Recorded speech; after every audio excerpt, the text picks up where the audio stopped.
शुभं करोति। नीट औषध नाही घेतलीस, आम्ही सांगतो तसं नाही वागलीस तर हॉस्पिटलमध्ये ठेवावं लागेल, तुला ऑपरेशन करावं लागेल, नाहीतर पुढे तुझं काही बरोबर झालं तर जबाबदारी तुझी। प्रशांत, अगं आई, आमचा खेळ तरी पूर्ण होऊ दे। काही नको, तो असला खेळ कधीच पूर्ण व्हायला नको। मी तुला नाही जाऊ देणार कुठेच, कधीच। तू जर गेलीस तर मी काहीही करीन, माझं स्वतःच। कॅफेच्या प्लेट्सवर राग काढतोय, कामात अजिबात लक्ष नाहीये त्याचं। मला वाटतं तू फोन करावास त्याला। काय ना, तू समजवलं तरच तो ऐकेल का? हॅलो, ऐकतेस ना? हो, ऐकते। किमया, एक सांगू का? तुझ्याशी बोलणं नसलं ना की निशी अपसेट होतो, डेस्परेट होतो तू खूप। म्हणून सांगतोय, प्लीज बोलशील ना त्याच्याशी, समजवशील ना त्याला? करेल मी phone. Okay, thanks, bye, good night. सगळे कसे एकत्र आले ना, आणि या सगळ्याचं श्रेय जातं की मिळाला, बरोबर? नाही,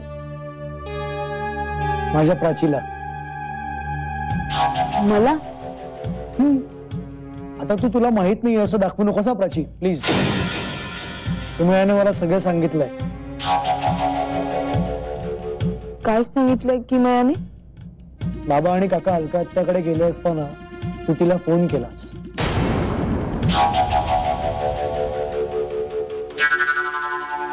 तिची समजूत घातलीस, सांगितलं मला किमयाने सगळं। ओ, ते होय, किमयाचं आपलं काहीतरीच। तिला सवयच आहे स्वतःचं क्रेडिट दुसऱ्याला देण्याची। अगं पण खरंच हे क्रेडिट तुझंच आहे। निशी, आय नो मी मस्करीची लिमिट्स क्रॉस केली। लिमिट्स? मला माझी लिमिट्सच जाणून घ्यायचे, जाणून घ्यायची माझी हद्द। हे बघ, काय कमी?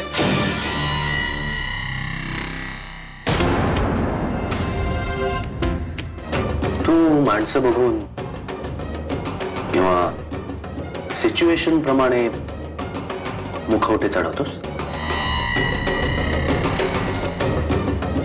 वाक्य बदलतोस,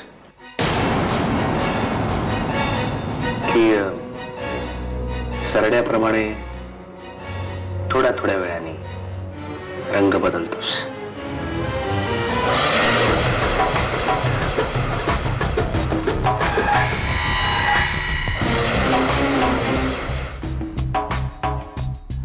त्या दिवशी तर तू जोर देऊन म्हणत होतास,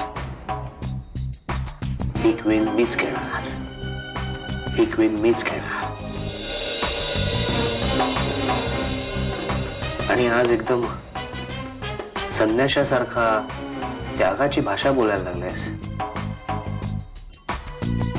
हे कसं काय एकदम अचानक? तूच म्हणाला होतास ना, जिंकण्यासाठी कधी कधी हरावं लागतं, मिळवण्यासाठी गमवावं लागतं। मला तर आता हरण्यासाठीच गमवायचंय। काउंटर पासून किचन पर्यंतची सगळी जबाबदारी माझी आहे, कारण मी या कॅफेचा मालक आहे। मग मीही या कॅफेची।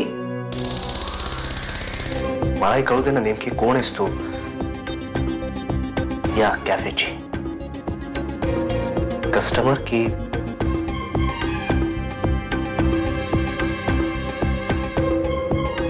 त्याने काय होणार आहे? म्हणजे मला ठरवता येईल तुझी मदत घ्यायची की नाही, आणि जर मदत घेतली तर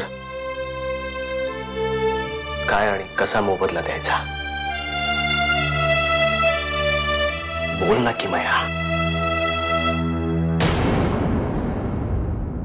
शुभं करोति।